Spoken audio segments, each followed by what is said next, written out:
My name is Lily, and I work as an editor at a big publishing company in the city. I'm just an ordinary girl who likes to keep things simple. Life has always been busy for me, trying to meet deadlines while also finding some time for myself. Maybe that's why I never really got into dating. I usually enjoyed spending time alone, whether it was with a good book or taking a quiet walk in the park near my apartment. But everything changed on one sunny Sunday that seemed like any other. I was deep into a podcast, walking along without a care in the world. The park was full of people, kids running around, and pets playing. I must have lost track of where I was walking because the next thing I knew, a guy on a bicycle almost ran into me. "Watch out," he shouted, swerving at the last second. His voice was sharp, and I could tell he was annoyed. "I'm so sorry," I said quickly, taking out one of my earbuds. I hadn't realized I had wandered onto the bike path. He stopped his bike and turned around, now looking more amused than angry. "You've got to watch where you're going. This path can be a jungle sometimes." "Yeah, my bad. Totally my fault," I admitted, feeling a bit embarrassed. I brushed a stray strand of hair from my face and gave him a shy smile. He laughed, and just like that, the tension was gone. "I'm Jerry," he said, extending his hand. "Lily," I replied, shaking his hand. His handshake was firm and confident. "So, Lily, are you always this distracted, or is it just my charming presence?" he said with a playful grin that made me laugh. "Just a long week at work. My brain is already on weekend mode," I said. "Fair enough. I was just about to grab a coffee at that cafe over there." He pointed to a small place at the edge of the park. "Care to join me? You know, as a peace offering for almost running me over." I thought about it for a moment. He seemed nice, and honestly, I was curious. "Sure, I could use a coffee. Why not? It might even make for a good story," I said as we walked to the cafe. Jerry was easy to talk to. He told me about his job at a car sales company and how he liked to spend his weekends biking or hanging out with friends. He wasn't from the city. He moved here because he thought it offered more opportunities. "You know, big city dreams and all that," he said with a smirk. I shared a bit about my job too, explaining how I loved books and turned that passion into a career. "It's better than being stuck in a cubicle doing something you hate," I added. We reached the cafe and ordered our coffees. While we waited, I realized how comfortable I felt around him. It was strange because I'm usually a bit reserved around new people, but with Jerry, the conversation just flowed. After meeting Jerry, we started hanging out more. He was funny and easygoing, but it wasn't long before I started noticing little things that bothered me. At first, it was nothing major, just small comments here and there that made me raise an eyebrow. One Sunday, we decided to go out for dinner, and somehow the topic of careers and family came up. We were just chatting about work and life, nothing serious, or so I thought. "So how's the book world treating you?" Jerry asked, taking a sip of his beer. "It's busy as always. Deadlines don't stop for anyone," I replied, poking at my salad. "Yeah, I get that, but you wouldn't want to be stuck in that forever, right? I mean, eventually you'd want to settle down, maybe cut back on work hours," Jerry said casually. I paused, my fork midair. "Not really, Jerry. I love what I do. I don't see myself giving it up anytime soon, or ever, really." Jerry shrugged. "Sure, but what about when we have kids? Wouldn't you want to be around more?" The question caught me off guard. I chuckled nervously. "That's jumping way ahead, don't you think?" He laughed it off. "Yeah, you're right. Just thinking out loud, I guess." I tried to shake off the discomfort, but it lingered. A couple of weeks later, Jerry invited me to have dinner with his parents. I figured it was a good sign, thing getting serious and all. I was nervous but hopeful. That dinner, though, opened my eyes a bit more. His parents lived in a cozy, well-kept house in the suburbs. His mom, Mrs. David, was all smiles when we arrived. "Lily, so lovely to finally meet you. Jerry has told us so much about you," she gushed, pulling me into a hug. "Thank you for having me, Mrs. David. It's great to meet you too," I replied. I managed to reply with a smile. Dinner was going well until Mrs. Davids started talking about family and marriage. You know, Jerry was always the responsible one, she said, serving herself more potatoes. We've always told him how important it is to find a good girl who knows how to take care of a home. Jerry's dad nodded in agreement. Absolutely, it's about building a strong foundation. A man needs to provide, and a woman, well, she takes care of the home. I glanced at Jerry, hoping he'd say something, but he just focused on his food. Mrs. David continued, "That's how we raised our boys. Family first, right, Jerry?" "Right, Mom," Jerry finally said, looking up. His agreement felt like a punch to the gut. I tried to stay calm. It's interesting because I've always been very focused on my career. I love my job and believe in contributing equally. Mrs. David smiled, but it felt forced. "Of course, dear, but you'll see, priorities change when you have children. It's only natural for a woman to want to stay at home with her babies." The rest of the evening passed in a blur. We left shortly after dinner, and the drive home was tense. I broke the silence. "Your mom has some strong opinions about family roles. Do you feel the same way?" He hesitated, then said, "I think there's some truth to it. It worked for my parents." Despite the uneasy dinner with Jerry's parents, our relationship continued. Somehow, the good times seemed to outweigh the bad, and I found myself agreeing to marry him. Looking back, love must have blinded me because those warning signs were still there in the back of my mind. The wedding planning began, and it was all a whirlwind. Jerry wanted something simple, and so did I. We decided on a modest ceremony with just close family and friends. As the day approached, the real pressure started to build, not about the event, but about what our lives would be like afterward. After the ceremony at the reception, Jerry's mom pulled me aside. Her smile was wide, but her eyes were serious. "Lily, dear, I'm so happy for you both. Remember, a good wife supports her husband no matter what." "Thank you, Mrs. David. I intend to be a supportive partner," I replied, trying to keep my voice steady. "And remember, dear, when the babies start coming, it's best if you're at home. You can't trust strangers to raise your children," she added. Her words felt like a warning, and the finality in her tone made my stomach churn. I just nodded, not trusting myself to speak. Later, when Jerry and I were alone, I said, "Your mom talked to me about kids and me not working." I started watching his reaction closely.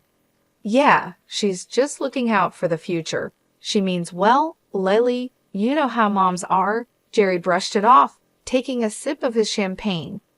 "But you know I'm not planning to quit my job, right? Even when we have kids," I said, needing him to understand. Jerry paused, his face serious. "We'll see, Lily. Things change. We'll do what's best for our family." After our wedding, Jerry suggested we move to a larger apartment closer to his work at the car sales company. The place was nice, bigger than our old one, but it was right next door to his parents' house. I had my doubts about why he chose this particular spot, but I agreed, hoping for the best. Once we settled in, the reality of our new life together began to show. Jerry started bringing up his idea of a traditional family more often, where he would be the breadwinner, and I would handle the household and, eventually, the kids. One evening, we sat down with our finances spread across the dining table, a mess of bills and budgets under the dim light. I tried to show him how keeping both our jobs was better, especially with the economy being unstable. "Look at these numbers, Jerry. With both incomes, we're not just getting by, we're actually saving. It doesn't make sense for me to quit my job," I said, pointing at the spreadsheet. Jerry shook his head, pushing the papers away slightly. "It's not just about the money, Lily. It's about having a real family life, you know, like my parents had." I sighed, feeling frustrated. "But it's not the past, Jerry. Things are different now. We both need to contribute." He didn't seem convinced, and the discussion ended with a heavy silence. The situation got more complicated with his mother, Mrs. David, living so close. She dropped by often, unannounced, each visit with a new critique about how I was managing our home. One afternoon, I was sorting through some work emails when she came in without a greeting. She started inspecting the house, wiping her finger along the bookshelf, looking for dust. "Lily, you really should focus more on keeping a cleaner house. A dusty home is not a healthy home," she said, her tone sharp. I clenched my teeth, trying to stay calm. "I cleaned yesterday, Mrs. David, and I work full-time. It's just a little dust." "That's just it, you work too much. If you were home more, maybe things wouldn't slip through," she countered, walking over to the linen closet. She pulled out a sheet, checking for any signs of improper laundering. I followed her, my hands clenched into fists at my sides, trying to keep my cool. "I manage my time just fine, Mrs. David. Jerry and I are both happy with how things are," I said. She shook her head and moved to the kitchen to check the contents of our fridge. "A woman's place is taking care of her home and husband. All these modern ideas about women needing careers are nonsense." Every comment stung, and I felt my defenses rising. "Maybe that worked for you, but I'm not you. I'm not going to quit my job and become someone I'm not." When Jerry came home that evening, I tried to explain how suffocating his mother's visits were becoming. He listened, but his response chilled me. "Mom's just trying to help Lily. She has a lot of experience running a home." "But it's our home, not hers. I need you to stand up for me, for us," I pleaded. Jerry looked torn, but finally said, "She's my mom, Lily. She means well. We should at least consider her advice." The argument that night was long and painful. We went to bed angry, the first of many silent nights. As the days turned into weeks, I felt more like an outsider in my own home, constantly judged and found wanting. The pressure to conform to an outdated idea of a wife was relentless, and my resolve to maintain my independence was tested every day. As the months passed, Jerry's complaints about me not doing enough at home started to increase. He would come home from work, look around with a scowl, and comment on the dusty shelves or the dinner that was either too bland or overcooked because I had rushed it after a long day at the publishing house.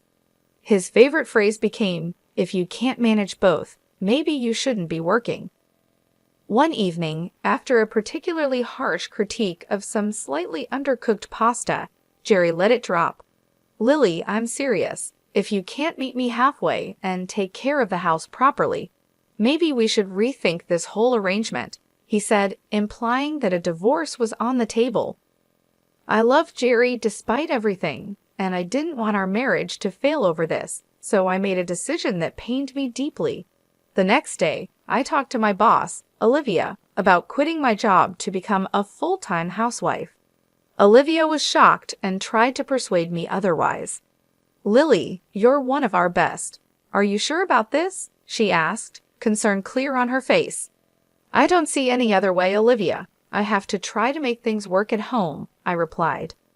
I admitted feeling defeated. Olivia, always trying to find a solution, suggested a compromise. "What if you could work from home and manage your projects remotely? It's becoming more common now, and you wouldn't have to quit." The idea felt like a lifeline. I agreed to the arrangement but decided not to tell Jerry. Instead, I told him I had resigned. He was overjoyed, thinking I had chosen our home life over my career. So I started my new life as a housewife, seeing Jerry off to work each morning and greeting him when he came home. But as soon as he left, I would power up my laptop and dive into my editing work. It was a strange double life, but it worked. The money I earned from my remote job, I secretly saved in a separate bank account, just in case. However, living on just Jerry's salary was tougher than we thought. Despite my best efforts to save money, 5 months later, we were struggling financially. I tried to bring up the topic gently. "Jerry, I think it might be necessary for me to go back to work. We're running through our savings too fast."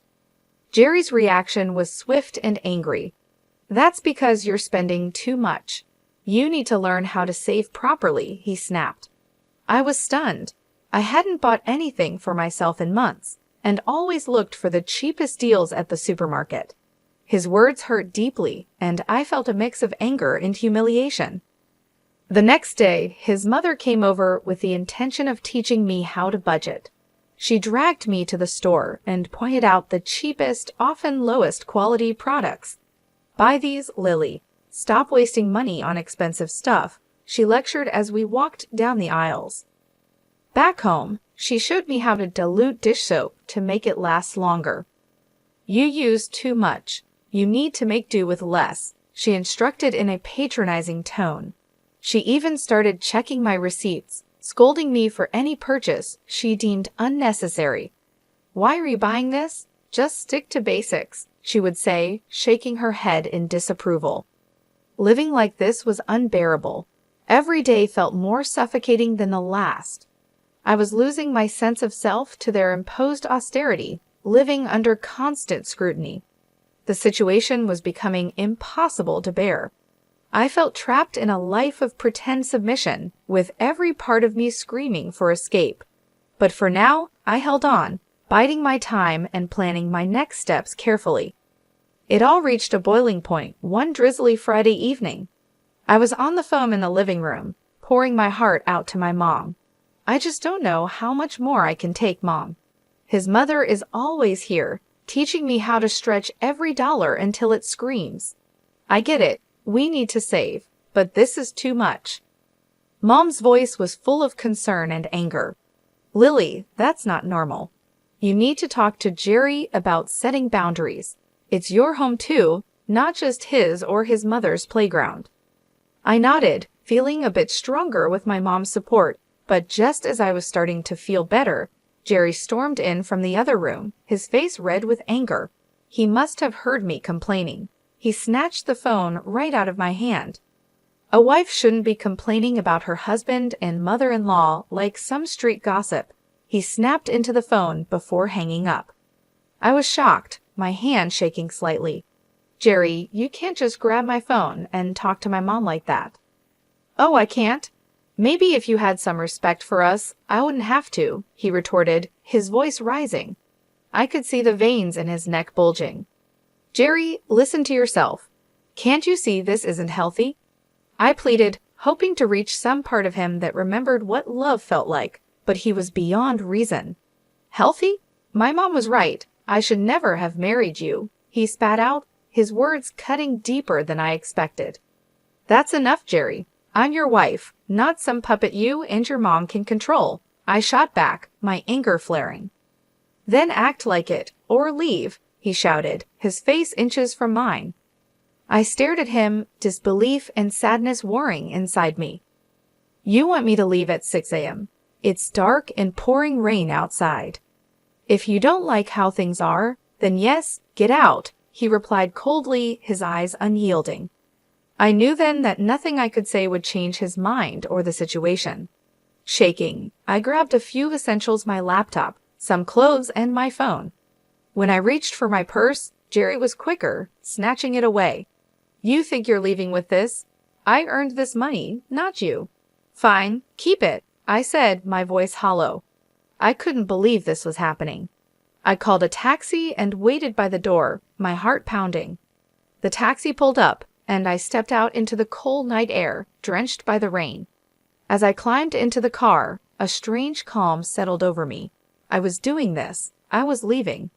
Later at the hotel, as I lay in the unfamiliar bed, I felt a mix of emotions. I felt a wave of relief amidst all the chaos. Despite everything, I hadn't quit my job, and my secret savings account, which Jerry didn't know about, was now my lifeline. As dawn broke, I got up, the weight of my decision heavy on my mind. Today was the day I would take control back. I had an appointment with a lawyer to talk about filing for divorce. It felt surreal, like I was living someone else's life. The lawyer's office was a simple, unremarkable place, tucked between a row of old brick buildings.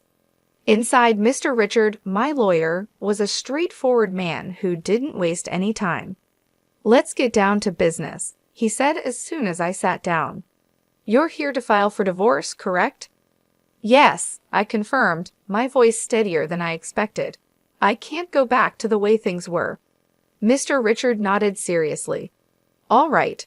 I'll need all the details, any joint accounts, property, anything that needs untangling. We spent the next hour going over everything. He explained the legal process, what I could expect, and what my rights were. He was thorough, making sure I understood each step before preparing the necessary documents. You'll need to serve these to your husband, he instructed as he handed me the envelope, sealed with a stamp that felt like the seal on my old life. With the divorce papers in hand, I went back to the apartment I had shared with Jerry. He was still asleep, probably exhausted from last night's argument. The apartment felt different as I packed my things each item I put away marked the end of another shared chapter. By the time I finished packing, Jerry was waking up. He wandered into the kitchen, bleary-eyed and clearly confused to see my bags piled by the door. What's going on? He mumbled, scratching his head. I didn't have much to say, just actions to take. Instead of answering, I handed him the envelope. These are for you, I said, my voice calm despite the emotions swirling inside. Jerry tore open the envelope, a frown forming as he read the contents. Divorce, he laughed, disbelief in his tone. You think you can just walk out, and everything will be all right? He looked up from the papers, his eyes cold. Come back when you're ready to apologize, and maybe I'll consider taking you back. But remember, you'll have to listen to my mother from now on. The absurdity of his words almost made me laugh, but I held it back. I'm not coming back, Jerry. We're done. As I walked out of that apartment, the air felt different, crisper, almost hopeful. I went straight to the new place I had rented just days before. It was small, but it was mine, a space where I could start fresh. Every step I took felt heavy, but it also felt right. A few weeks after moving in, I was back at the office, fully diving into the whirlwind of publishing deadlines and meetings with authors. Being around my colleagues again and feeling the familiar rush of an approaching deadline reignited a spark in me that I thought I had lost. Days at the office blended into weeks, and before I knew it, I was back in my groove, managing manuscripts and deadlines with a new sense of purpose. The challenges I had faced in my personal life had given me a fresh perspective, and it felt really good to be back. The familiar world of texts and typos was more comforting than I had imagined. During this time, I reconnected with old friends, people who knew me long before Jerry. We met for drinks after work and shared meals on weekends. Slowly, I started to feel more like myself than I had in years. The laughter and light-hearted teasing grounded me, and in their company, I rediscovered parts of myself I had forgotten. A few months into this new phase, I received an unexpected call from Jerry. His voice was awkward and tinged with desperation. Hey, I got laid off. Things are pretty rough, he started, stumbling over his words. I was thinking maybe you could help me out financially. And, maybe we could start over, rebuild. I mean, if you apologize to me and my mom and show some commitment. His request hung in the air, audacious and somewhat insulting given our history. Jerry, you really think I'd come back to support you and your parents after you kicked me out? You're out of a job now, and suddenly all your high and mighty principles are gone. There was a pause. So that's a no, he asked, sounding smaller and deflated. Jerry, I'm doing really well, and honestly, I'm enjoying my freedom too much to give it up again. I hope you find your way, but it won't be with me. My words were firm, sealing the end of our relationship. After hanging up, I felt a surge of empowerment. Jerry's call, though ridiculous, had reaffirmed something important for me. I was truly free now, and no offer or plea was going to change that.